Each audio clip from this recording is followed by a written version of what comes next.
До главного песенного конкурса Европы осталось 2 недели. Тем временем на официальном канале Евровидения в YouTube появилось профильное видео ухтинской исполнительницы Юлии Самойловой. Девушка рассказала о любимых строках композиции, с которой выступит на творческом состязании, а также о том, кто вообще вдохновил ее стать певицей. Оказалось, это давняя мечта ее мамы.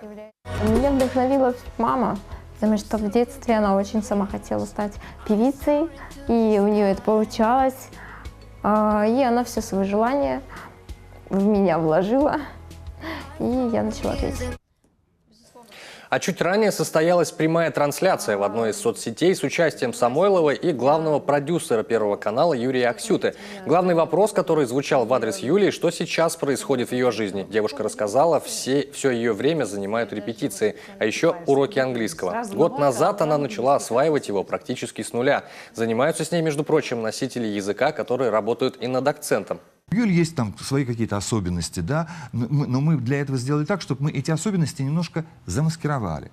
Это будет сделано так, что, вот, например, то, что Юля передвигается на специальной тележке, этого видно не будет. Совершенно. Она такой же нормальный человек, как и все мы. И это самое главное. А еще девушка раскрыла секрет, что в качестве бэк-вокала вместе с ней на сцене Евровидения будут выступать непосредственно авторы композиции.